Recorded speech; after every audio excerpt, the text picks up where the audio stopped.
Greetings, ladies and gentlemen, and welcome to Focus on Parliament, where we lens in on the business of Parliament, what's happening, how has this week been like. And today, particularly, I want to look at the special sitting that happened yesterday, where the president of this country, took time to talk to the parliamentarians on key national issues. And I know it's provided too by Article 101 of our Constitution. And so, by any sense, we were expecting that if he ever decided to talk to us, that was the time he chose.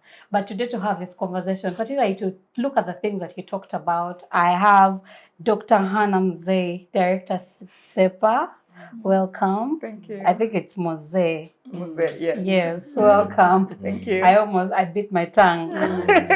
Welcome to the show. Thank you. And next to Doctor, we have Honourable Dr. Agnes, Apea, Atim, Woman MP, Amolatar. Thank you. Welcome to the show. I think you. this is your first show Yes, here at Civic it's Space. my first time here. And I hope to hijack you for others. I know. I'm available. And not new to your faces, and quite a delight to have on this show is Mr. Kimonges. Welcome from Parliament Watch. Welcome. Thank you so much, and I'm glad to be here. Yes, and maybe to just give us a lensing on what happened yesterday, because you were there. I want us to help us digest what that special sitting was like, but also why now in this time as we sit today. Yeah, thank you very much, and I'm glad to be here. It's my first time, but I like the word civic space. Yeah. And I hope that what we communicate really helps with our civic kind of education and awareness for the people of Uganda. Like you rightly said, yesterday's sitting is provided for in our constitution and also in our rules of procedure in Parliament. And normally when that is done, we are just given our order paper. We don't know what the president is going to say. Talk about. And so we just go expecting really the things to come from the president. And you're saying why now? I think the president's move for socio-economic transformation is I think it's now like kind of an action-oriented approach, because he has been talking about that. He has written it down, and NRM, and one of the core principles of NRM among the 4 principles is actually socio-economic transformation. So for me, I think what the driver for yesterday's sitting was basically around that socio-economic transformation agenda that has been around, talked about, written about for quite some time. Yeah. And so that's what we saw yesterday. Although as members of Parliament, and I think the general public, they expected the president to go beyond and look at other current issues.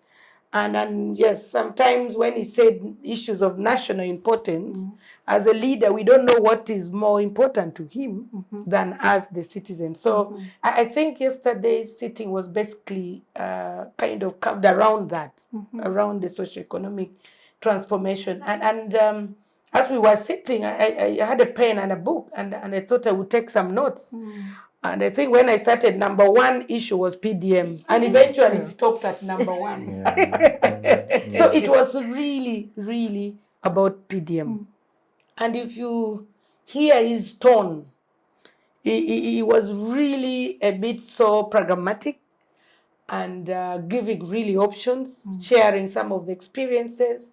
But also I love his history, his historical ways of bringing out things, and how it was talking about the 4 million years. And also I think what stood out for me also was how he was sharing with us the transformation processes of Europe, for example, of the Americans, and how they've come along, and how he thinks that as Africans and as Ugandans, we can actually do it. Yeah, so that's basically, so the issue was really PDM. True. And anchored around that socio-economic transformation. Yeah. And maybe to mirror the energy that came after the conversation, and that is where I'll bring you in, Doctor, is that a lot of the MPs after that speech almost felt underhanded on what was spoken about, because in the discourse of the public, we were having a conversation around iron sheets. Right before that, we were having a conversation around the workers' money, and so it almost felt like those were critical issues that would have been highlighted, if anything, would have made part of the special conversation that was happening yesterday. But their dismay was that there was no conversation as such. Is it possible that it's either missing his head or it's something that he's not going to address as of now? Well, I can't really tell if it's something that he should address or is supposed to address, but I think he did hint about it. Oh yes, he did. Although he probably didn't dwell on it. But also, I would like to think that he some of these things are really distractions. And we're going to keep having them. That's true. And one other thing is we have to ask ourselves, what is the whole essence of us, for example, dwelling on the iron sheets issue? Yes, there was a crime, so to say, that was committed, and an injustice, against the beneficiaries. And therefore, those ones who perpetrated that, yes, should be brought to book, and they should answer, for what they did.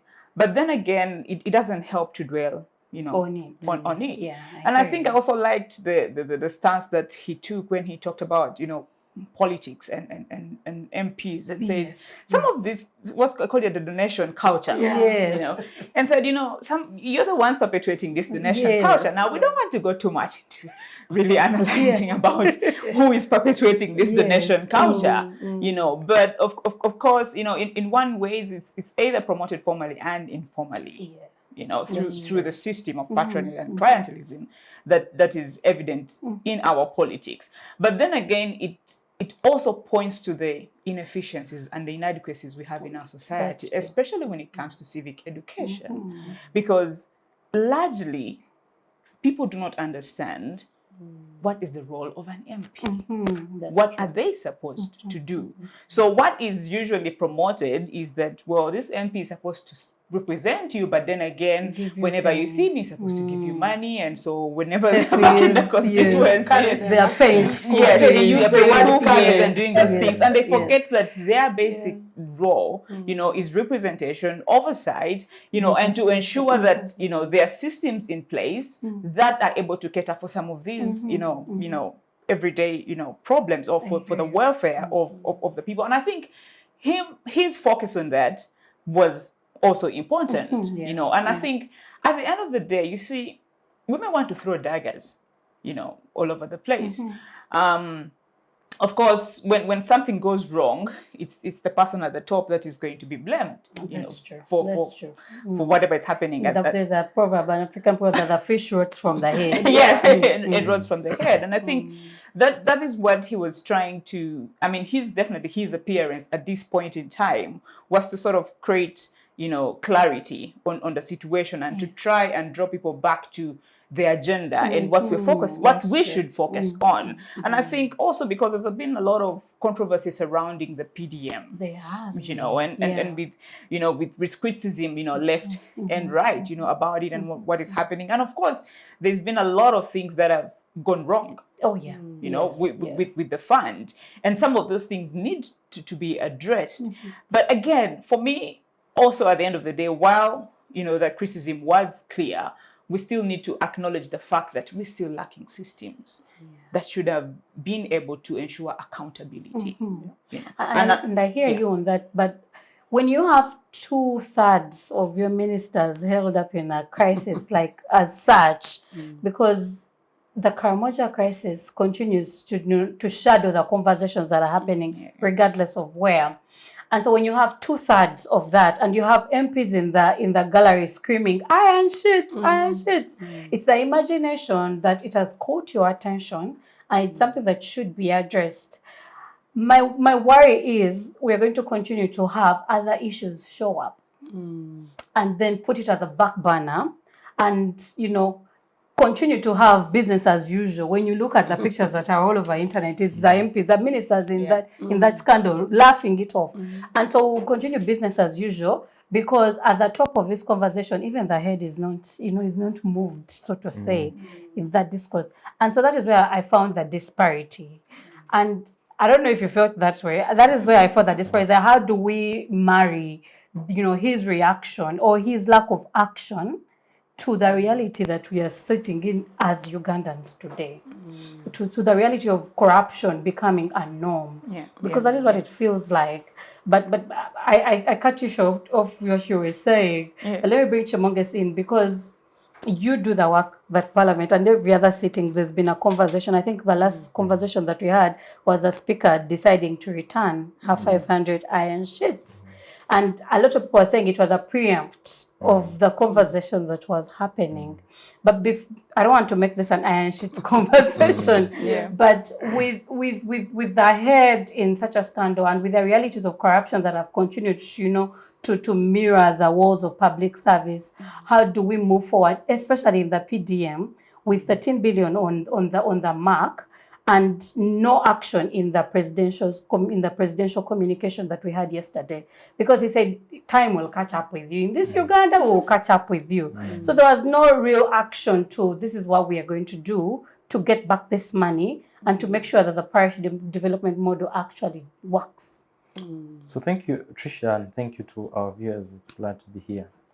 I want to say that if you're in Uganda, the way things happen, there are too many things happening at the same time, and you're likely to get lost. That's true. If today it's not about PDM, it's about homosexuality, it's about NSSF, it's about GOAT. So there are too many things happening at the same time, and a lot is going on.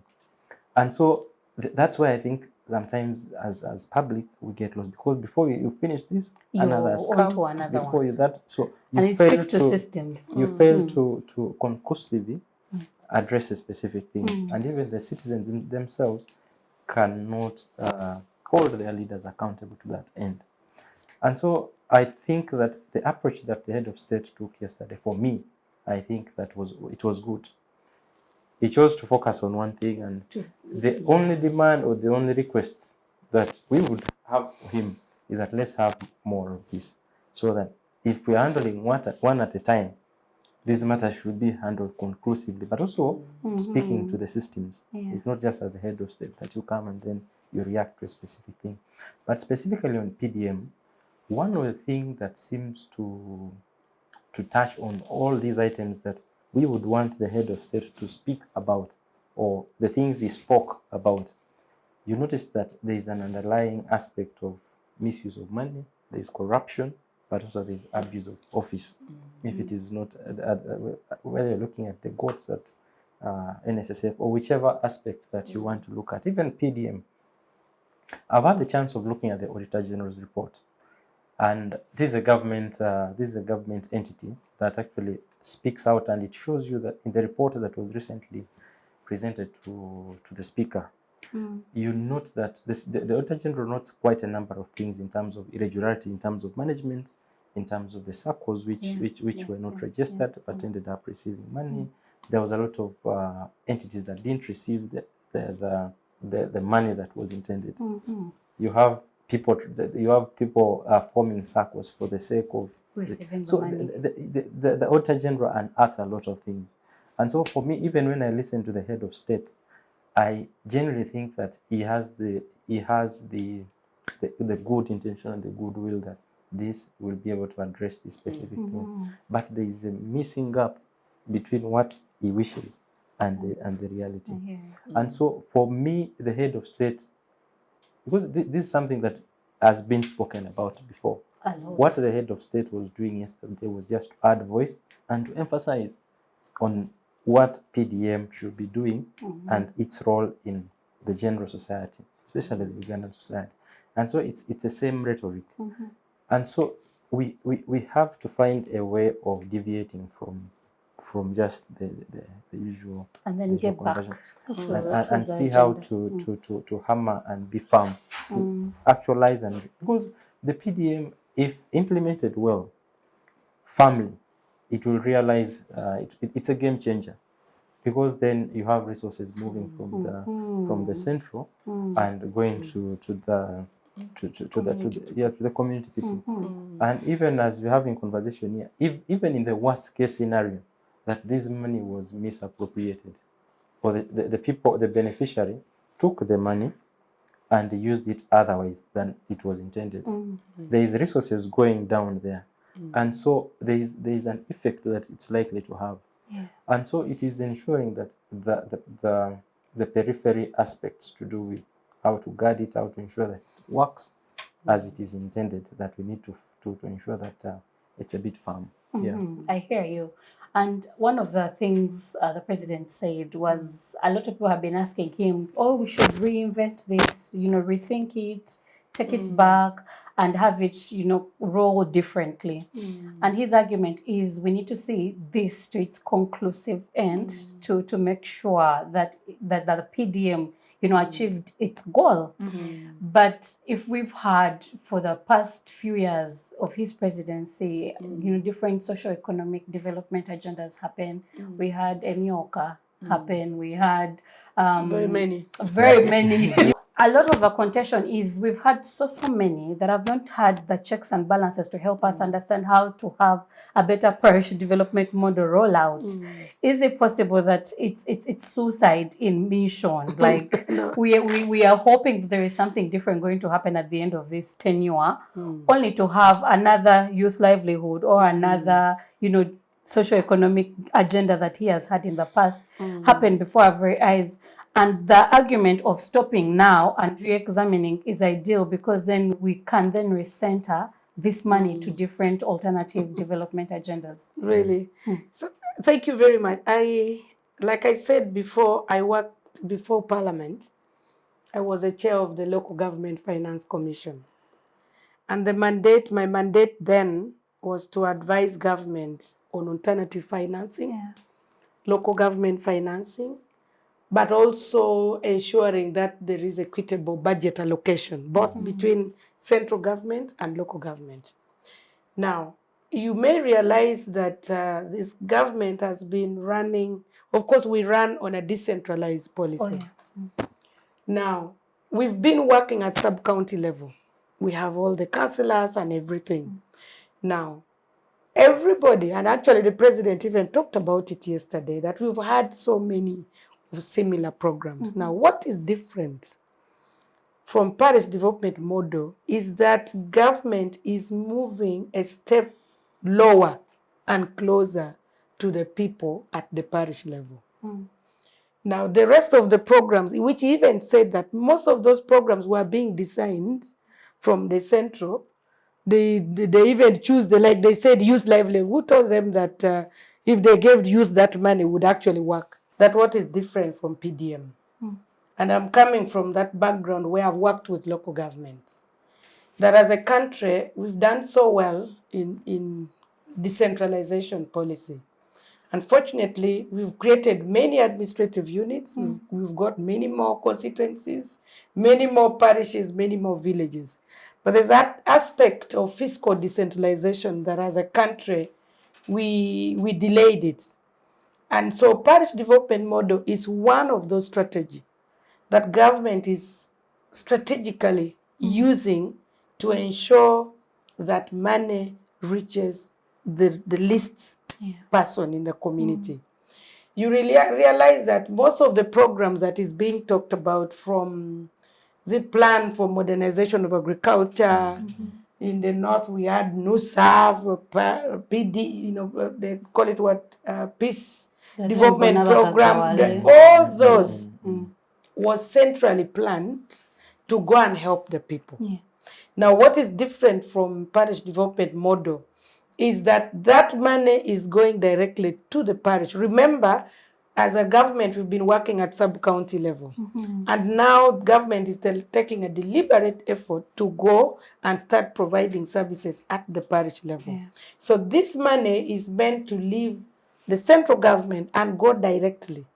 The second issue is that, and I think the president talked about it, that this time we are giving the beneficiary that power to decide what they want to do with the money. Of course, with the guidance of our technical agencies and all that. So to me, that brings in the issue of inclusion. and brings in the issue of participatory development. That for you to come and develop someone, you don't know what they need. You're giving them the power to make the decision, but also you're giving them the power to plan on what they want to do with the money. So in my view, that is the other unique part of PDM. And as I said, as Local Government Finance Commission, sending 100 million in a parish, I know other governments have done it, but it's not a very simple thing. It's huge. It has actually, I sit in the budget committee in Parliament. It has kind of distorted most of the budgeting and the budget items and all that. Now, when you save that money, you're increasing the fiscal space.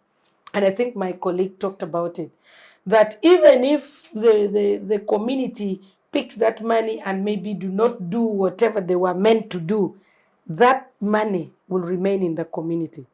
It will increase that fiscal space, it will also increase their purchasing power. But most importantly, the money is meant to increase production and productivity of our people.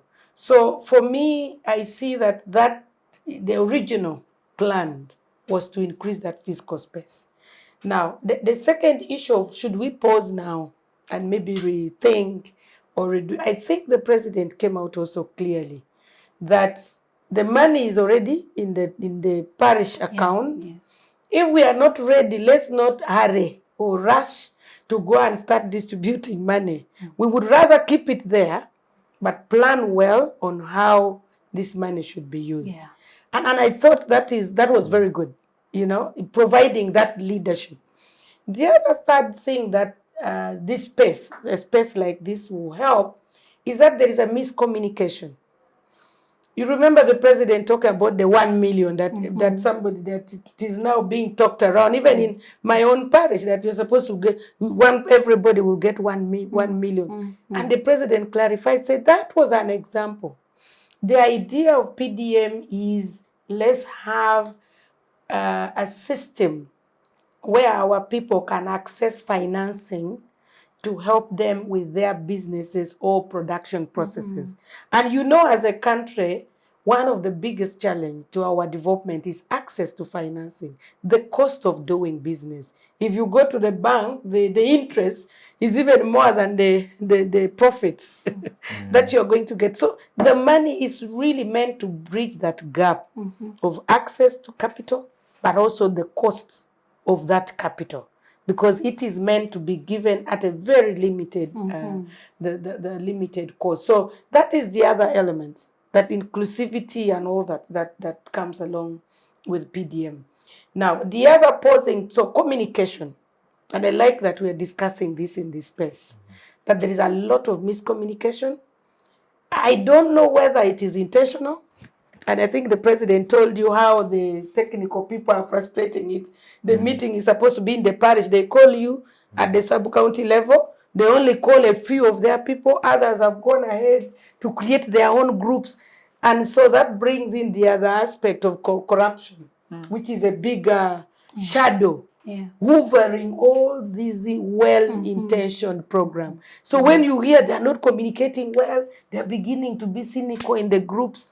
So all those are ways that you see it is not that is a bad program or it is going to fail. No, it is being crafted intentionally to divert actually. So communication would be very critical. Now, the other aspect also that the president brought about pausing, I think he talked about what we call in the north, those groups where people collect their money. There are other people proposing that maybe PDM should have built on the system which is already there. And I think for him, he said, let's study and see if it is something. Because, by the way, PDM is not anything new.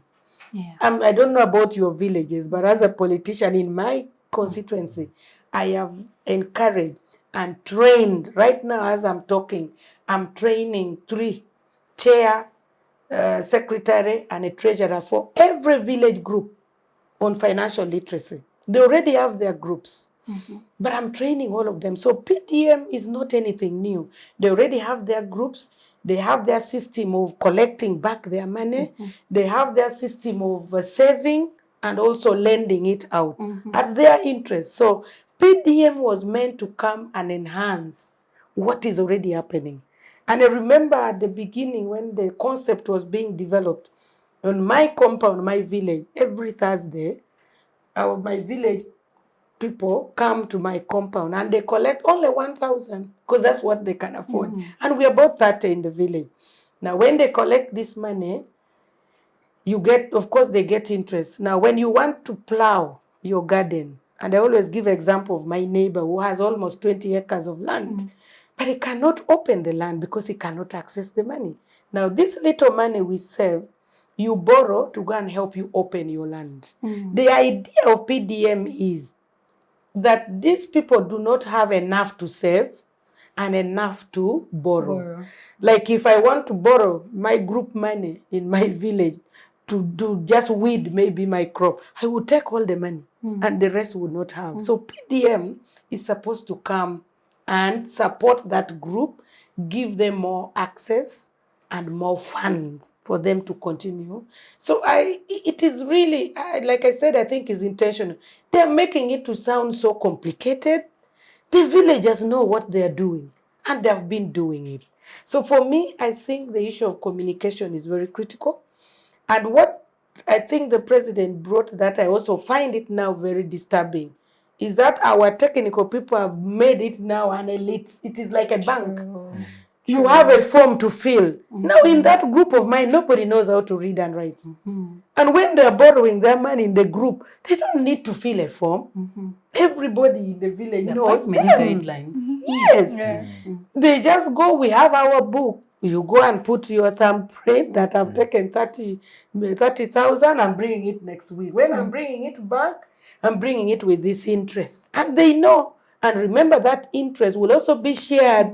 So they take it, they actually without any problem, because they know they will also share the interest. But when you see now our usual elite class, pillars, pillar 1, 7, and then there's a form to fill, you are complicating life for nothing. Those procedures should have been in the bank. Go and train the groups on financial literacy, on how to save, how to lend out. For them, you are not going to teach them how to collect. They know. The moment, and what I liked most in the speech from the president, we need to tell our people that this money is not for a sub-county chief or for they are calling them focal point person or for a parish chief. No, the money is for them. And the moment our people get to know that this is our money, because the other problem is political. When you say government, the president has sent money, they're going to get it and eat the money. And that is a problem with the other one. When you come and say, oh, government has sent money for men, for women, and for youth, they get the money, disappear, because after all, other people are also eating. Interesting. You know? So for me, I think as a civic space or TV like yours, let's give our people the right information. To know. PDM is not anything new. It is building on what our communities have done in the past, where they come together with their little money, they put it together and they borrow, they share the interest, and then life continues like that. Government has come in to strengthen and give them more money. I think for me, that's what I would say, that really it's not that it has failed, this one will fail. No, and I like it the way the president said it will work, whether we want it or not.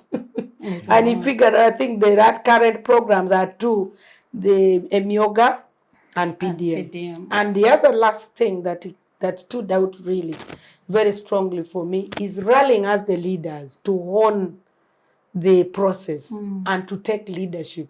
He actually told us we are not elected to carry our people, but to lead them and also to be champions. Because if you're a leader and you're also now saying, that one will not work, and so, who is going to lead the rest?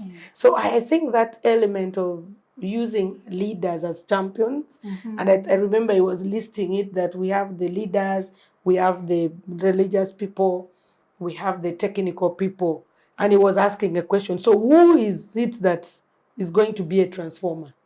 And I think for me, that is a question that should be put to all Ugandans. You know, one thing I've seen, and my colleague has just raised, we are really a complaining nation. We really complain, and we want to blame. Is it justifiable or non-justifiable? No, we always want to blame one another. What is it that you have done? And for me, I think if we take it as a responsibility that this money is here, and by the way, not only for all you sitting here, 100 million is going to go to your parish. What are you going to do to mobilize your parish to make sure they make use of this money? I told you, I have mine.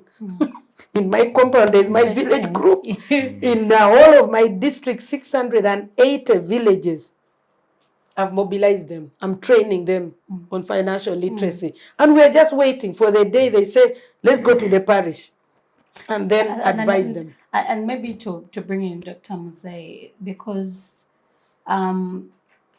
rightly so, there is a lot of money. 1.49 trillion was released and approved. Yeah. And yesterday, the president said that of that 1.4, there was over 13 billion that had been misused and stolen. Maybe just to correct it, that in the last financial year, Parliament appropriated 30 per parish. Yes. Now, the 30, there was some money meant for parishes. Now, each parish was supposed to get 17 billion. No, 17 million. But in our districts, people are getting, the parishes are getting, like me, my district, they got about, others got 6 million, others got 7 million. In other districts, 3 million, others 10, others 8. So the president is asking, why the disparity? And where is the balance from the 17 million? Where is it gone? So that is just to put that clarity. Then he said that for this financial year, Parliament appropriated 100 million. And they have so far sent 25 million. So meaning 25 plus. It's still which was supposed to be 17. Now it is less. So he's asking, where is the money? Indeed. So that's the clarification I wanted to make. And you've put it so well, because there's even a breakdown of all the money. Yes. But my query is, in lieu of, adding people to the money economy, because that is something the president strongly really, champions, everyone entering the money economy. And with Uganda having a per capita of $1,000 US and being ranked in low income countries, but our urgency is that we get to middle income status. So how do we, deal with the disparities of corruption that continue, to eat away the little development, aid, the little development initiatives that we have as a country, because it's becoming systemic. And it almost feels like it has become the new normal. Like for every, development initiative, there is money eaten. So how do we deal with the bottlenecks in making sure that, services are gotten, we move into middle income status, and we also curb, if not end, because ending might be such an ideal state, an utopia kind of thing, but end, like curb the corruption cases in these development initiatives? Okay, I think with curbing the corruption cases, there's pretty much of an obvious solution to it. Make sure that people pay. There's consequences to every action, and no one is above the law. Unfortunately, we run a system where there are some people who are above the law, and there are some people who can circumvent it, to their benefit. And if that happens, then obviously it's going to become the norm. But then again, just to sort of probably explain the kind of predicament that we find ourselves in. And I like the fact that the president alluded to Marxism and the Communist Manifesto. And I thought, okay, probably we're going to go a little bit deeper into Marxism and Pan-Africanism and how it all works. And, he also talked about the proletariat, which is supposedly the working class. And of course, just to give a little bit hint about what Marxism and what the revolution was about, or the Marxist theory of the state, which is basically that a revolution is led by the proletariat, by the workers, because of the oppression and the exploitation that they're facing. So therefore they overthrow and overturn the status quo, which I would like to think that is what sort of happened in 1986. However, there may also be, there's also a possibility that the revolution can actually be hijacked. That's true. And what I would like to think is that we're in a situation where it was sort of hijacked to an extent, and it becomes hijacked by the bourgeois, and not just the bourgeois, by the political bourgeois. And unfortunately, what we are talking about and where the problem is the political bourgeois. Still in conjunction to the political bourgeois, we're in a capitalistic system. True. So some of the solutions we're talking about, yes, I would like to even liken the PDM to a socialist strategy, that is aimed to take, because I think it's only under socialism, and of course its highest level, where you would have everyone benefit from a system. Yes. But see, you're operating a socialist agenda in a capitalistic world. How is that going to work? In a capitalistic world, it's very few people who own the factors of production. Even as Honourable speaks here, I mean, she gives an example of a neighbor who has over 20 acres. But then you have people who just have small plots. And it's not theirs. They are squatting on it. And they're probably squatting on it. So how are they going to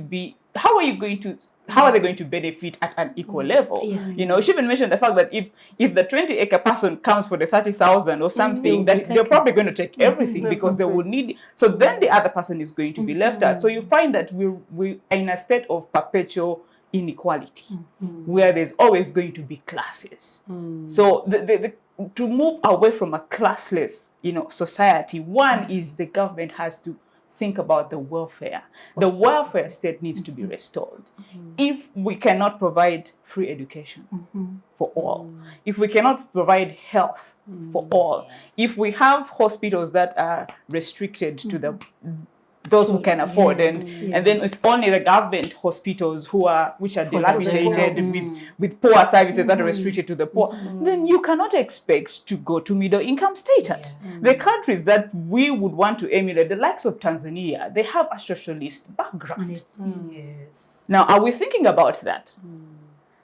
We need to come to a point where if a minister or if an MP gets sick, they can go to the same hospital that their constituents go to. Do we have that?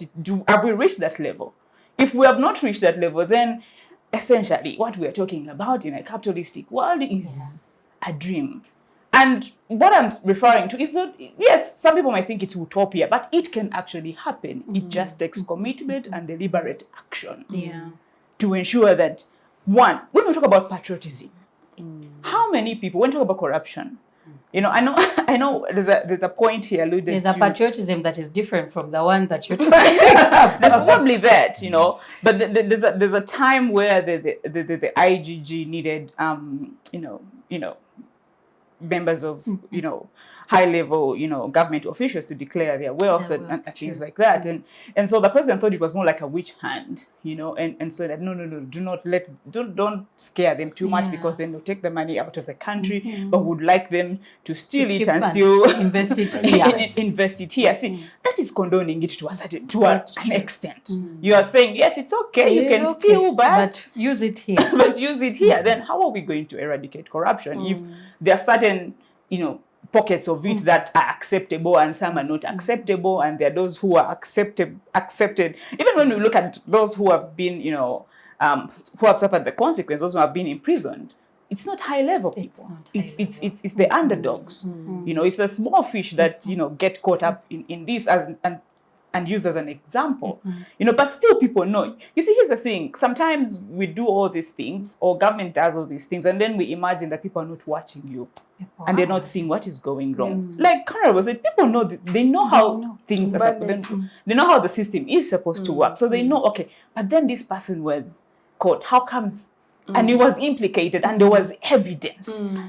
And nothing happened. And then why are they still in power? If we can have those people brought to book, and suffer the consequence of their actions, then that would be a good enough deterrent for all the others to get involved in it.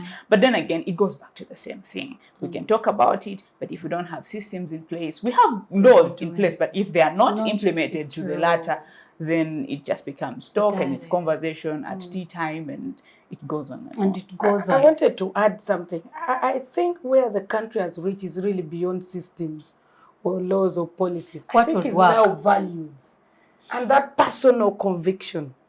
I just shared when we were coming here, I talked to a friend of mine and said, but really, imagine if this was, where was this country that, in the UK, we've seen prime ministers resigning. Just maybe you have seen, you know.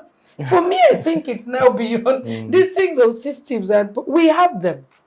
I think what the country needs now is that personal conviction.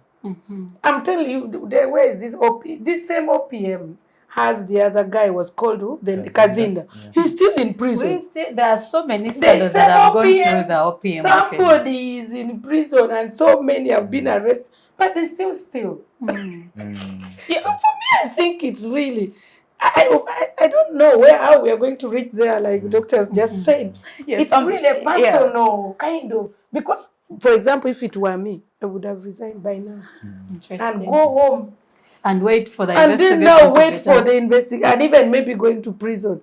But you are there, and all of them were there yesterday. On the first row. Yeah, but you see, Honourable, when you talk about values and people having this, so for example, let's talk about the Pan-African ideology. Yes. Right? If you want people to embrace the Pan-African ideology, which will essentially mean Africa first, which essentially means I'll see myself as an African first before anything else. If we, break it down and say, okay, let's bring it to the national level, to nationalism, right? And say, okay, would want everybody to consider themselves as Ugandan first before anything else, which means everything you do for the benefit of the country. Let me tell you why the systems will work and why in the UK and wherever it is actually systems. Look at our education systems. Yeah. What is our curriculum? What are we teaching our young people? I think so, yeah. And how does that fit into who we are as people? How does that fit into our value system? So we have an education system that has totally been eroded. First of all, of our history. First of all, of there's of our identity. Of our identity. You don't want to be known as and so that, in a sense, fits into culture. And the other thing is the leaders come from the people. Yeah, true. By the way, the mirror.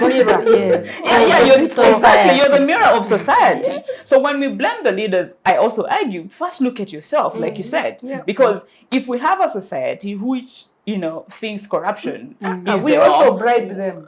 We give them money to vote. You're answering, the question. Yes. And they also receive the bribe. Exactly. The bribe. So it's... And it can either be materially or none. It can be, I hear you. So if we are to have, procedures in place that are, well, you talk about the fact that people are in prison, from the same office and from the Prime Minister's office, but then corruption is still happening. Here's the thing, like I was arguing, the people who are in prison, are they the big shots? Exactly.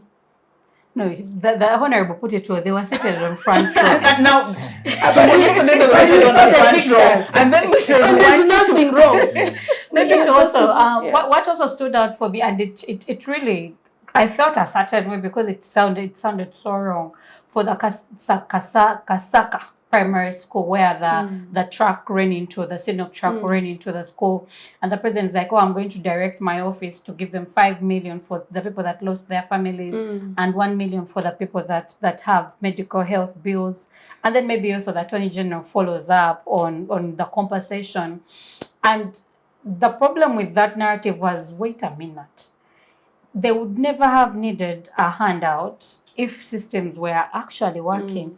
If the healthcare system was one that caters for everything, if they had a livelihood that doesn't beg for the 5 million to be handed out to them, there should be systems that hold from the Sinok truck company accountable for these deaths and for these injuries. And so I hear you when you speak on systems working, and also I hear you when you speak of values, because the ideal is that at the core of this conversation, we shouldn't actually be questioning whether systems are working or whether hospitals have, the medicine. But in that regard, and that is where now I feel that the conversation then breaks. I was hoping that the opposition would show up, if anything, for the people. Because I'm imagining that having the alternative voice of government is ground enough for us to say, look, the president is going to have an address, after that, the leader of opposition may have an alternative to what would have been the ideal conversation had that day. Is it possible that the opposition is, you know, their front on defiance is stopping them from showing up for the constituencies that they represent in the parliament? Yeah, thank you. Thank you, Tricia. The move by the opposition, where I stand, I think it's one of those measures that as an opposition, you can use as and when circumstances call for. And so in this case, you notice that the rules of procedure require that the president is heard in silence. And after which, there's none of the people is supposed to. So really, the essence of members of parliament being there and the executive is to listen to the president. If there is any response that is supposed to be given, it shall be given on the floor.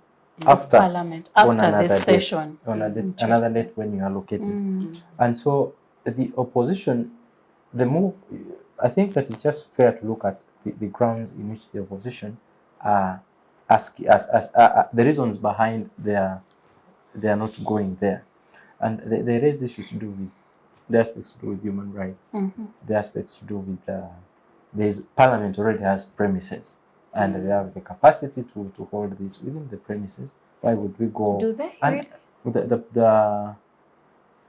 Because there's so many. There are 585. Would they sit in there? I think it's because probably of I don't know COVID. But if you were to exercise some sort of be reasonable, they would fit. The parking lot is sufficient, but I think it's also fair if there is sufficient space, if there is where people can be comfortable, that should be an option. But specifically, I think the opposition are sending a message. Were they right? Maybe. Was their point taken in? Did we hear? And this part of the reason as we're actually having this conversation is because there was some sort of move they took. But just a bit to comment on the PDM.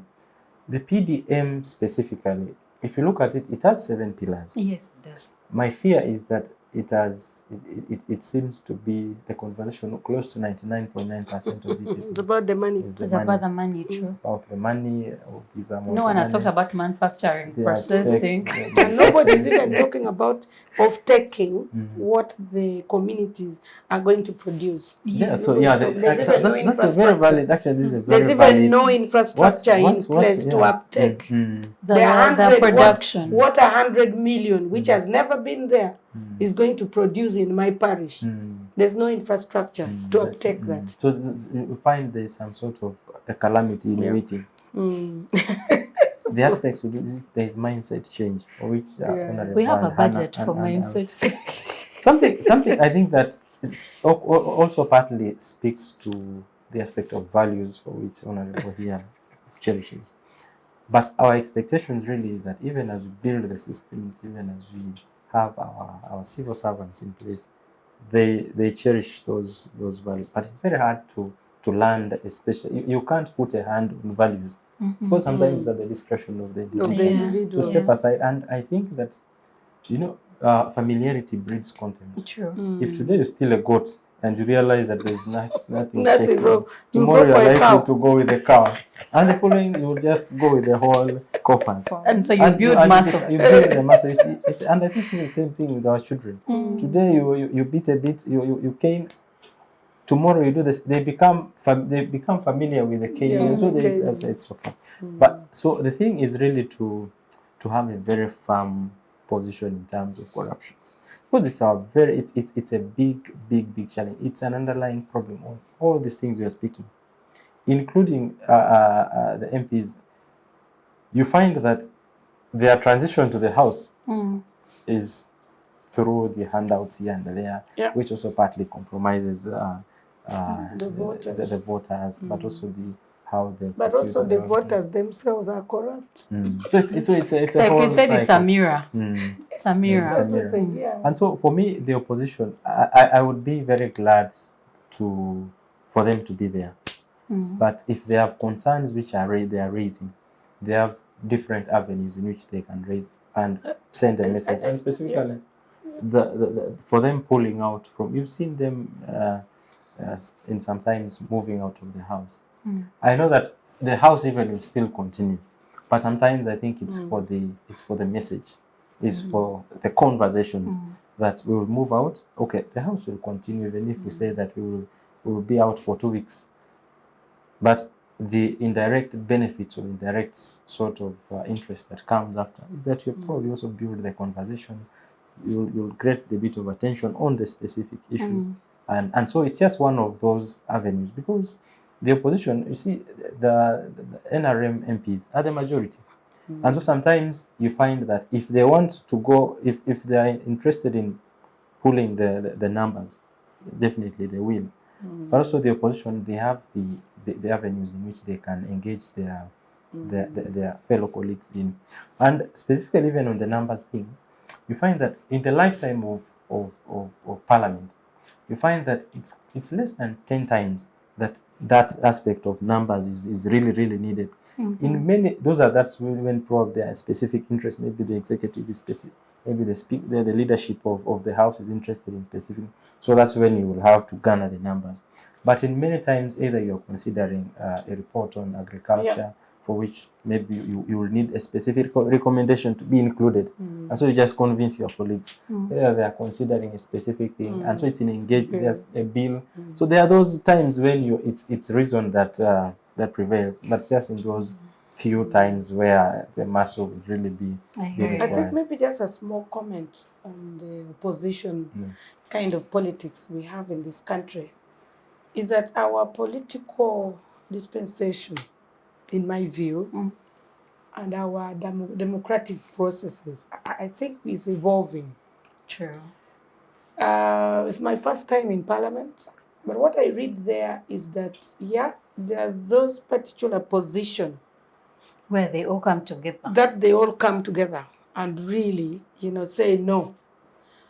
And if you hear them well, when they were submitting on the floor of Parliament, there were two issues that they brought up. One was on the convenience and the law. And it's really Parliament. In their view, they think taking us to Kololo, subjecting members of Parliament into those processes is really uncalled for. If it is a parliamentary sitting, let it be a parliamentary sitting. That was one of the issues, which I think to some extent, yes, because really sometimes we get so inconvenienced because, for example, we have iPads. Even if we are listening in silence, some of the things the president would talk about, maybe a member would want to do some bit of research to understand, but what does it mean or something like that. So they had that issue of inconvenience and all that. Then there was a second issue which they brought about the human rights issues and how they feel that the president is not being sensitive and all that. And I think, in my view, if we as politicians start looking at all these things holistically, that even if we are advocating or we want to see all these issues in place, we need to use, because our role really as politicians is to have available space that you can, our biggest role is representation. That role of representation needs to be contextualized. I know the distinction may be as an opposition kind of member of Parliament, but would that be the position of our voters? Because as we sit there, as we deliberate, as we make all those, yes, as an individual, I have also my own position, but I'm here because of the people of Amolatar. So in every decision that we make as politicians, and I think also opposition inclusive, should be mindful that I'm a Rotarian. Does it really, represent the real interest and voice of the people? Because if they ask their voters that should I go, they'll say, you go and listen. And we hear what he's going to say. But now on your side as a person, you get caught up. So for me, I think, they've walked away. They've always come up with some position. But like you rightly said, I think 11th Parliament has been one of those parliaments which are so liberal. We work very well with the opposition members, especially issues that concern the people. there are instances in committees where people will agree with the opposition members of parliament. Opposition came with their reports, and it was really, really well done. And we agreed with them because they were talking issues around debts. They were talking issues around this one where they give every time they come up with a position is against government and all that. No, sometimes there are actually issues that affects our people. And maybe as we pick it up, but on that very point as well, on standing together and in solidarity. Yeah. I have noted that this year, opposition has stood with, the ruling government in parliament twice in solidarity on the Namganza censure and on the homosexuality bill. Yes. We're going to pick up on that, on what the president had to say on that, because my question is it critical to have it top of the agenda as we sit now in the 11th parliament? I think the issue of homosexuality it has got so many things in it.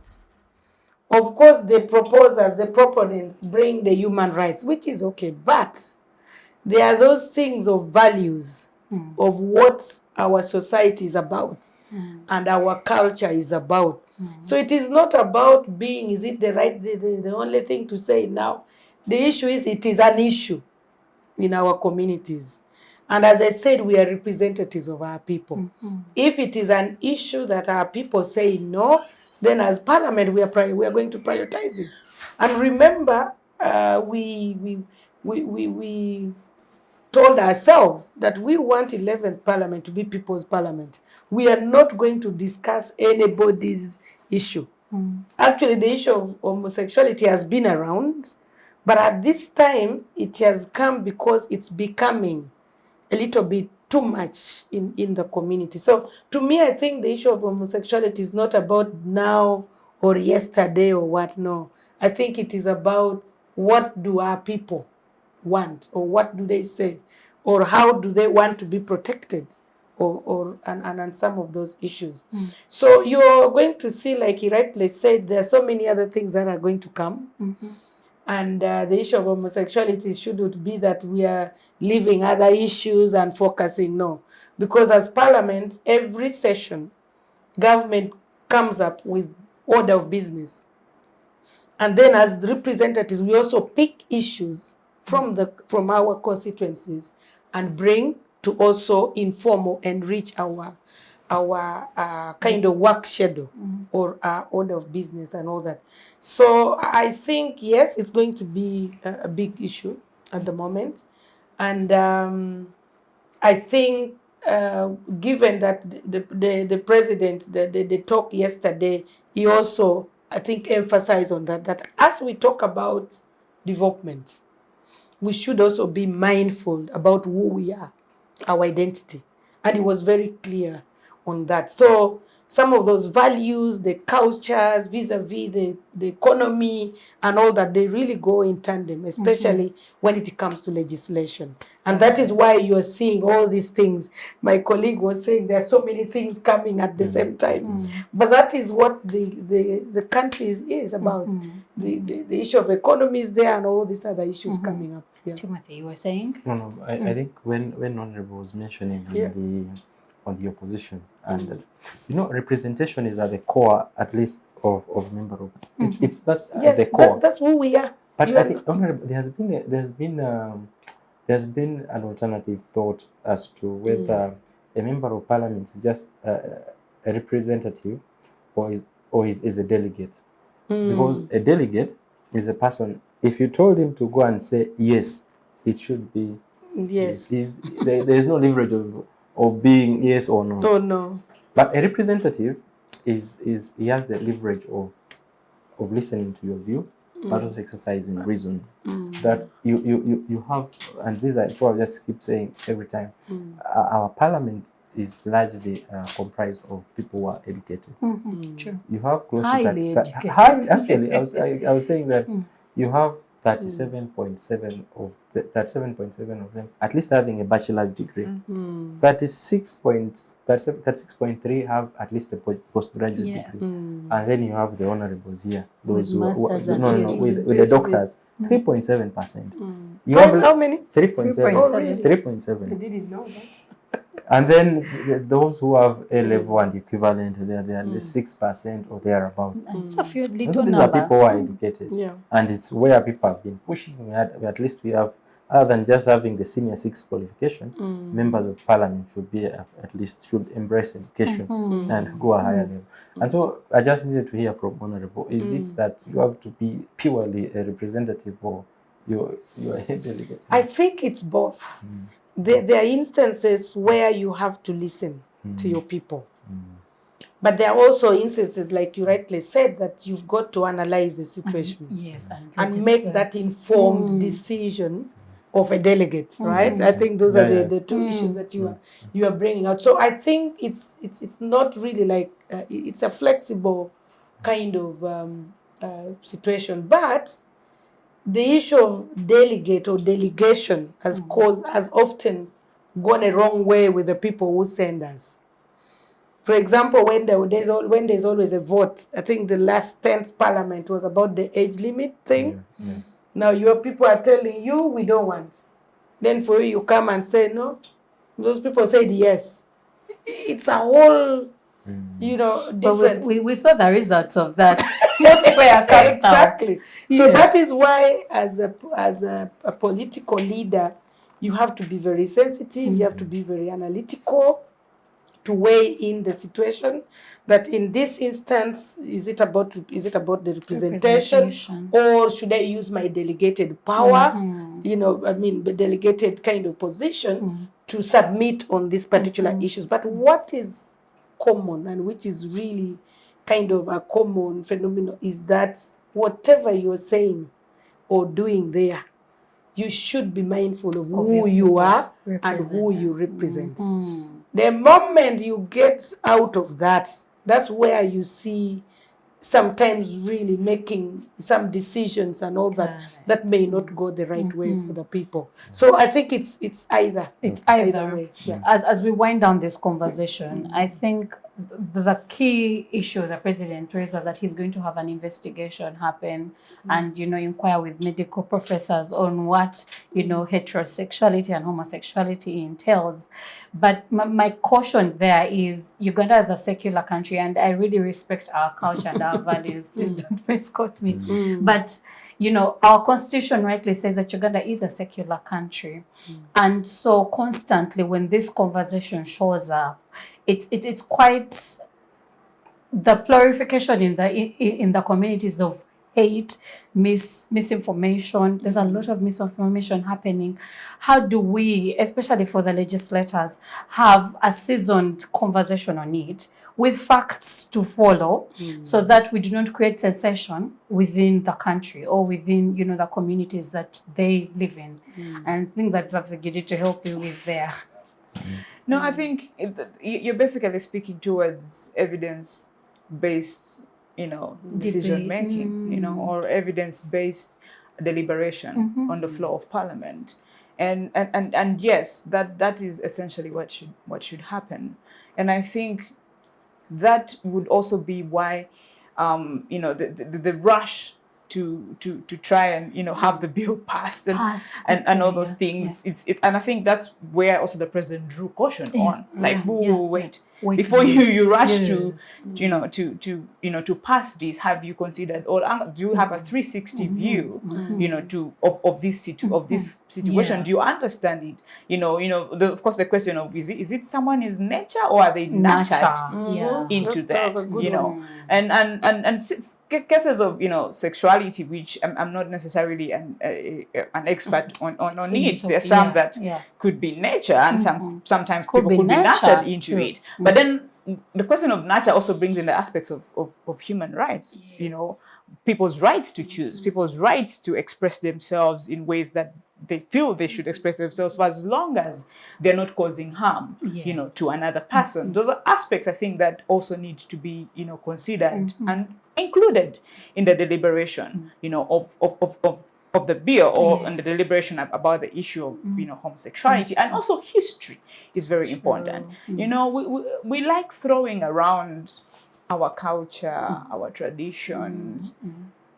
Culture is not static. It evolves. It evolves. Many of the things we think our culture now is not what our forefathers used to That do. time we never used to wear trousers. Exactly. 100 years ago. So And here we should be careful about things of this is our culture, these are our values.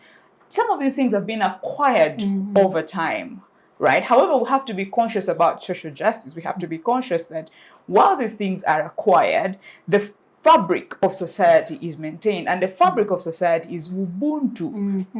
Got it. That is who we are as Africans. We shouldn't, run away from that, because you may end up, doing something that will hurt your neighbor, will hurt your child or your grandchild in future. And you were part of that. So some of these things, yes, they need a 360 view. And I think, again, research, evidence, the government or the public administration is made up of all these people. You have professors, you have people who have studied sexuality, you have people who have studied gender, and you have, finance experts, you have health experts, you have all these things. And I think that's what Parliament essentially does, that when certain laws are being passed during the deliberation processes, you have these people come on board to give you information about these things. But then again, I think one of the other things that I also come out in the draft, in the bill, talk about promotion, the promotion of the habit, which also seems to be quite of a problem. And I think for me, that in a way, for Parliament, I think as representatives, it's important to have a critical eye. Yes. If there's promotion of this thing in our society, why are people uptaking it? What is the demographic of people who are susceptible to being promoted to being recruited into this? What are their needs? What is not being met? Right? Okay. Why do they feel, do a study about them and hear their voices, Perhaps that the promotion, there could be a deeper issue that could easily be addressed. If someone is unemployed, right, and they lack a job, that could be the problem. And people right now, if people are poor, they don't think they think about their livelihood. The next meal. I need to have people to take care of. In Africa, everybody has a dependent. Yes. As soon as you become an adult, you have a dependent immediately, right? So people have to think about the people they're taking care of, and so if they don't have the resources to do that, they'll do the next best thing. And again, we live in a capitalistic world. There's always a transaction happening for anything, especially when money is involved. Someone will have to give. So I think also this. Also, for me, I would hope that it also helps us look at really what is happening in society, what is going on. Why does this habit seem to be and so we don't look at it as a single issue thing. Yes, so I would think if we're looking at it as a single issue thing, you're basically dealing with the symptom and not the problem. Perhaps if we dealt with the problem, then it wouldn't be an issue we should be talking about. Then perhaps if people are empowered to make decisions, if you're economically empowered, you can make a choice. You can decide who's, if you're hungry and if you're poor, this is, the common adage, like, has no choice. I hear you. Yeah. So whatever opportunity is given to you, you will take it. But now we're not looking at what is causing people to, be co-opted, so to say, into these habits, if they are, and we're now trying to, basically add insult to injury. So I think, yes, a 360 view is very important. And I think more research, conversations, very important to understand what is exactly happening. And then, obviously, once the issue gets to be, once it's passed into law, then everybody knows or understands where it is coming from. I hear you. Maybe just to add on that is to kind of address your fears that we may rush the law without proper research and all that. Now, the processes of making the law is really a very research-based process. Personally, I joined politics because I thought with my research skills, I am going to use that to inform any law or policy or financing of anything that will improve my community. So we do a lot of it. Every committee has a researcher, has a legal person, has a clerk. Those are like technical people. if you want as an MP, we even have a whole library. You can even have your own clerk, any parliament staff to do for you. So I would like to allay that fear that we may not look at those things. In fact, at the moment, we have economists now doing a lot of research on some of those areas that you're looking at. The problem with communication, you people who have studied communication, is that usually in an issue, only one element is picked. And the rest of it is suppressed, and it is seen as if that is the only issue. But there's a lot of work going on. We have the legal team, we have the economists, we have all this, all these people with all the expertise trying to look up into the law. So as Parliament, I would like to believe that we shall do a good job, and a job that will benefit our country. I know there's a lot of homophobic kind of utterances and a lot of inciting, misinformation. And actually, like I rightly said, our biggest problem is that misinformation. We've not reached that point of, and I think Donald, the president of the US, Donald Trump, was talking about fake news. I have realized fake news actually is more news than the real news. So what we are seeing is that somebody picks one thing. I was seeing and pictures, runs with it. pictures of how somebody's intestine is out or something like that. So I think the problem is not actually us, the legislators. It is kind of an environment that we live in. Okay. And like we said, it's a mirror. Exactly. So, but for research, Yeah. we're really doing everything. We have human rights activists there. I worked I am one of the technical advisors in the African Commission on Peoples and Human Rights. Yeah. I understand all those contexts and all that. So I think it's really misinformation. And it's that homophobic kind of thing that people are trying to really kind of make it too much. But we need to appreciate the way the president handled things. If you realize his presentation yesterday was telling us that, wait a minute, pause. We are going to do the right thing. And that is why I think even today in news they're saying Parliament has called doctors. And by the way, in our parliamentary proceedings, we engage everybody. In one of our rules of procedures, we're actually going to even advertise on the media and say, if you have any information or any issues, come to Parliament and present it to us.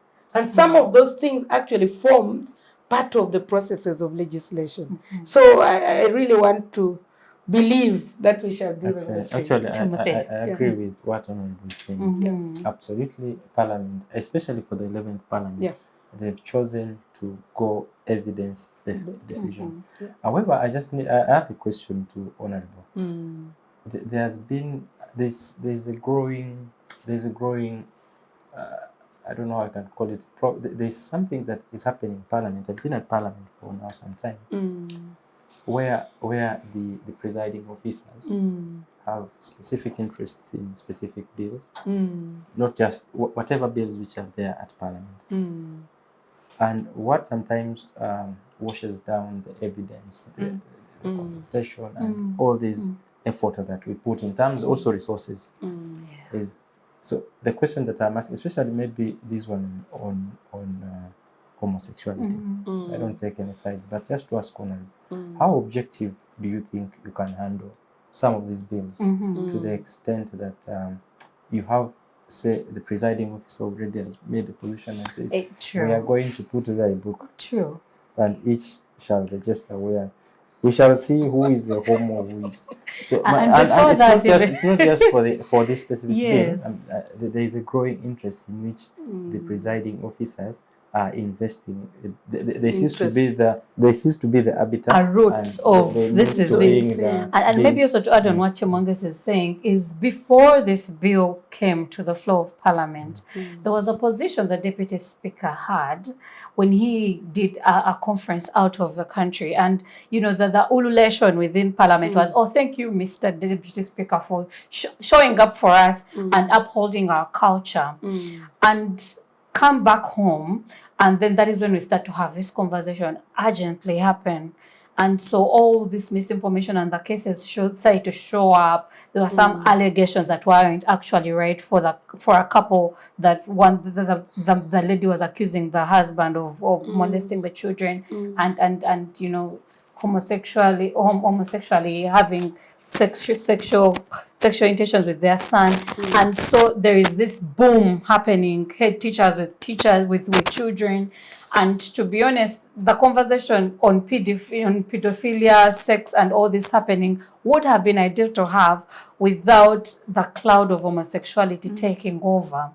And so when he says, it almost feels like, you know, the presiding officers have special interest in these cases. Before even the debate would happen, the narrative was, one, there will be quorum. And then two, we will have a book. This time it will be you lift your hand and you vote. Then we will know if you are homosexual. That's quite threatening to debate. Yeah, perhaps before she goes to of course, now we're putting you on the spot. Because I like the fact when you mentioned that. Yes, I'm aware of the fact that there's research. Parliament is, you know, every parliamentarian has got a research assistant attached to them, and before anything comes, and before you speak, and before you come to the floor of Parliament, you know, you've done research and you have all this information that's presented to you. And you know, the other thing is we live in an information age. And some of the things we can say that it's either leaked deliberately or maliciously. We have no intention. We don't know, rather. So living in an information age, in an era where anyone can access this information, and then if the president comes and says, let's research about it, it's hard for you to come and say, we do research before we bring these things out. Because it's assumed they should have researched about it, so that when the bill is finally presented as it is in a document and it's leaked out, at least you've covered all those loopholes, such that people are like, okay, maybe let's talk about the punishment now, not the clauses and everything, you know. So people will be now talking about other things. But the fact that it's being put on hold, it basically means there's a loophole in the system that certain things are not being done, which essentially, you know, should be addressed. But then again, when you talk about still with the information age, again, you have a very contentious issue that is being promoted by certain, you know, individuals. It's being leaked, and now the public is incited about it. There are other people who are being arrested. Last time on news, I had a teacher in Ginger was being arrested, you know, by you know, police because residents around say that she was, you know, a homosexual or engaged in homosexual, you know, activity. And so you see the police getting involved in issues like that before a law has even been passed. You know, so I mean, I think those are some of the things that really, you know, create a lot of, you know, controversy around some of these things, which essentially, you know, could be good, you know, and could benefit society. But then because they tend to come out when they're not fully conceptualized. So you have all this banter going on and people saying things left and right. Okay, two things here. One is about the presiding officers and then interest, and also two, where the bill is and the information and the insinuation from the president to appear as if maybe not much work is done. I'd like to start on that note of the presiding officers have rules that guide them. But also they are members of parliament, they are politicians. And so there are certain things that they also want to do, to say, not necessarily as a presiding officer. So the issue of whether they have their own interests or what, that I wouldn't comment on it, because it was on how does it affect the objectivity debate. Just an example, you see during the censure of Minister Namuganza, you take a risk. Those who actually like reading the situation, it's a risk. It's very risky for you to choose to have a side. And even those who you could hear them and say, "But I don't know what I'm going to do." One thing I'd like to bring out about the proceedings of Parliament is that the presiding officer does not decide on a matter. That's why it is brought on the floor. In fact, the word of the job of a presiding officer is to preside. It's like a chairman, LC1. It should be like Yes, it's supposed to be neutral. So if any of them, maybe the public views that they are taking positions and all that, then they should be cognizant of that. But literally, by law and our rules of procedure, that's why we call them presiding officer. That's why you hear some members referring Honourable Chair or maybe Chairperson or something.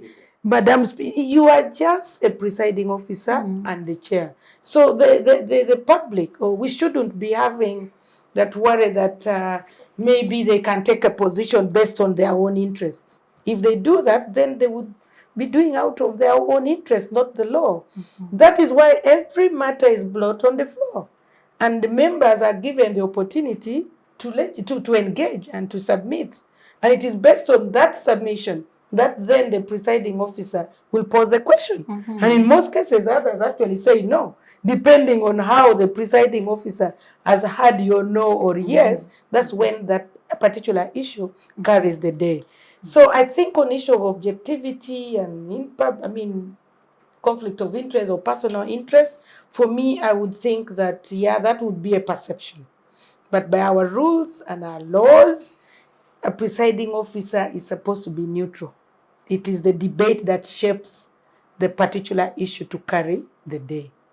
Now, the other issue of why there's a feeling that the president thinks there should be a pause, I would again take you to our processes of processing a law.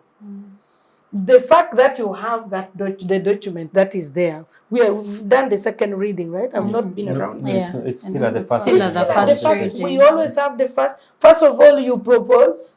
Sometimes we even refuse. You come as a private member, you bring a bill, you have seen in most cases, we chase you away. Yeah, you're seeking leave. You're seeking leave. You give the leave we give you is actually to go and sort yourself. Yeah. If your issue can actually get there. So all those processes of getting financial certificate and all that is to ensure credibility and objectivity of that particular issue. So the document you were saying, like me, I was not even in Parliament yet that day. It is not yet really a document. It is just the first reading. The proposer is telling us, this is what I think. Yeah. And after you've presented, we say, no problem, you go back. Then you go, and that is why you're hearing now the president saying, let's ask the doctors. Is it nurtured or it is nature? Or it is nature? So those are the processes. So I don't want us to assume that it's already the document. I don't know. Yeah. After that, there's going to be a second reading. Definitely.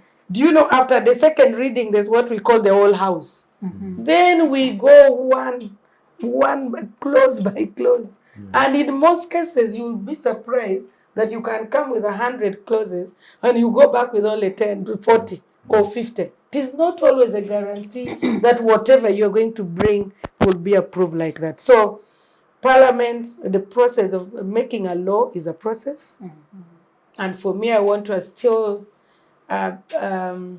really commit that as members of Parliament, we are going to do our best. We shall do the research, we shall have the evidence, and we shall submit on that. And we are hoping, and the presiding officers know, that they, even if they have interest, they should really do their work as per the law. Not really to tell us, do this. I know he's bringing that example of Namugans and all that. That was a different, it was really a different kind of dynamics. And she had rubbed almost every member of Parliament in one way. Or every committee she would appear. You would say, this one, I think we need to put her in her place. So I don't think it was so much about the presiding officer, whatever, no. Because personally, she came in front of me severally in so many committees, in budget. There was that, I was a member of the Naguru committee, Adult committee. So she would come and walk away. Walk away in front of colleagues. like telling you, what are you talking about if you don't know anything about it? So for Namugaza, really, it was not so much any pressure from anybody. It was really our own doing. That is why you saw members doing whatever they were doing. But Malema Virizi has actually gone to court. To court, yeah. Yes. I'll be very interested in terms of is trying to challenge the censure. But not the censure. On this bill is it NSSF? No, on this one of homosexuality. He makes a case that the positions have already been, the lines are already drawn. So to what end is this law? I've seen him is going. And actually, when you say like that again, you're coming back to my point that even if we pass the law, there is our constitution still allows anybody who has any grievances to go to the courts of law. And you remember, even was it in the 10th or 9th Parliament, the law was passed by Parliament. I think even the president assented to it, but it was repealed on repealed. So I think the issue shouldn't be really overrated. For me, I'm looking at it like any other laws that we make in this country. And as we wind down, I'm going to end with it. And then just to wind up this conversation, but also particularly as you wind down this conversation, just to help us see what does then after this, because 2018 we had a special sitting of the president, and it was right after the death of Honourable Biriga, the late, and you know that the reform there, of all the consequence after that, was that we had CCTV go up in the country. Today we have the homosexuality bill, and the idea is pause, let's talk. The PDM is we are going to deal with it.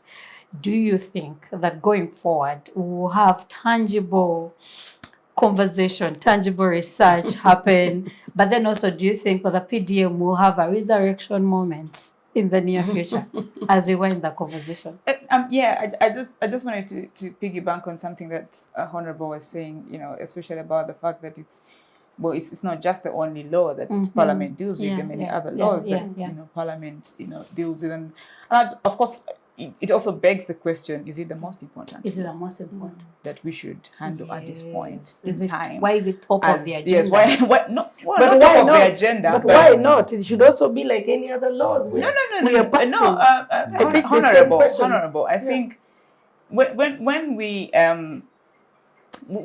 it's like saying every sin is, you know, when they said some sins are better than others, and this is more important than the other. What is the priority for the government? And I think essentially the president's speech showed what the priority was for the country.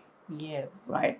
And not to say that, you know, the you know, it's a mandate that the executive should dictate, you know, where the priority of the country should be. But then again, it's the ruling party. So the ruling party definitely has a manifesto. It has an agenda that it wants to accomplish by the end of a particular period, and that agenda was clear, you know, from the word go, you know what it was, and I think that was clearly drawn, and what was clearly focused on, and that's why some of these issues happened at the end of the speech, sort of as well. Yeah, it is there, but. This is the problem. This is the problem. People's livelihoods are at stake. We can't ignore that. We can't wish that away.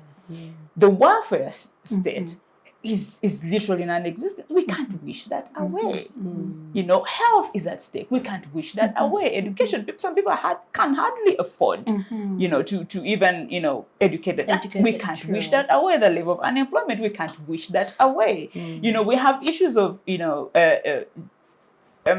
youth being trafficked out of the country, or youth going out of the country. That is a core population that we should be talking about.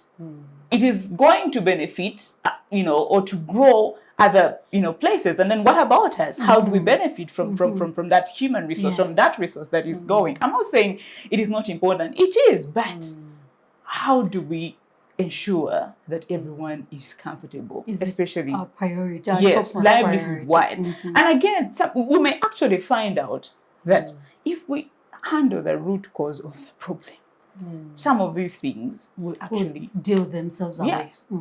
Interesting. Thank you. Maybe I can pick it up from there. As we wind I up. know, just a few minutes. Now, when I say that we have so many other laws, what I mean is that in Parliament, there is nothing like this is more important. Everything in Parliament is important. And it is not true that when we legislate, we are not mindful of the welfare. I told you I sit in the budget committee every year. Actually, right now, why I'm rushing to do our committee work, in the next 2 months, some of us sleep in Parliament, making sure that money is appropriated for the right cause, going for education, going for health and all that. Yeah. So it is not true that this is important, the other one is more important. For us as leaders, everything is important. Now, for the sequence of priorities of laws, again, goes back to our rules of procedures. There is that aspect of private members' bill. Remember, one of our roles there is to make laws. Yeah. So, and you are not going to stop any member of bringing a private member's bill because this is not a priority, the other one. No. Members of Parliament have the mandate to legislate. You are talking of homosexuality today. Tomorrow they might bring something else. Maybe on marriage. Actually, there's one coming for marriage. There's another one coming for alcohol. So our laws allows us to legislate. Now, like the homosexuality bill, it is a private member's bill. It is not government.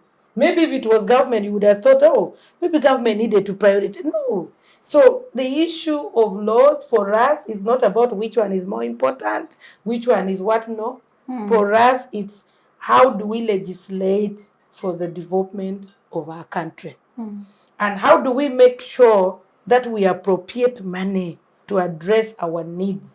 For example, the issues of unemployment. If there are people who are more concerned on these issues, are members of Parliament. Because the burden we have, actually, literally, members of Parliament have become governments. You go to our constituency, we are making roads, we are building schools, we are paying school fees. Right now, as I was sitting here, I was sending money for somebody in Lacho who needs to be operated but does not have money. 500,000. We are more, actually, we are the front line and we understand where we are as a country. And we make sure that the opportunity we have, the little resources we have, we appropriate them to the right thing. So I think as members of Parliament, we are doing our part. And we are hoping that even as these laws come, we legislate them. But we also ensure that the livelihood and the welfare of our people is taken care of. And so you are going to see many more laws. And as Parliament, we commit to do whatever, our best we can to really deliver to our country what would benefit the country. And also, finally, I think, like you rightly said, yes, PDM is that, I think you mentioned the right word. It is that magic per se, in quotes, that we are hoping. Magic bullet. A bullet, exactly. That we are hoping if this 100 like in my parish, I have 8 villages. And I figure out, I called my people, my chairperson, LC1, I said, now, government is sending your money, 100 million. What are we going to do with it? And remember, in that program, there is no clear pathway of the market, of the uptake. Now, for me, I've started looking for market. I've actually come here to Kampala sourcing for market. I've got a market for soybeans. There is an Indian who has accepted to buy all my soybeans. So I'm now going back to my party. I said, now, let's go and get this money. We go and plant soybeans because this person is going to buy our soybeans. So my humble appeal to the public and to the communication people like you, that let's send the right information. This money is our taxpayers' money. Let's use the existing system. Let no technical person come from Kampala to teach anybody on making life difficult. Let us just accept that as government of Uganda, as Parliament of Uganda and the executive, we think that this money will increase the fiscal space of our people. it will avail cheap capital for them to increase on their production. Yeah. And also, we hope that it will help address some of those needs that are in the community. Yeah. Got it. Yeah. And I want to end it there for today. Yeah, Thank you very much for joining me for this Thank conversation. you. I think to end it, there's a statement the MP made, and it is that MPs have become governments. And I hope that we come to a place where MPs don't have to be governments, and that systems work. But then I also hope that from your end as a citizen, that you push and ask the critical questions of what is your government doing for you, and what are the priorities you need to be seen, And what you're doing for your government as well. That you are contributing. Mirror. What are you doing to your And government? so I hope as you have these conversations among each other that you remind yourselves that the priority areas still need to be debated, but then also that you need to hold your leaders accountable. From us here at Focus on Parliament, we hope to see you next week. Bye for now. Thank you.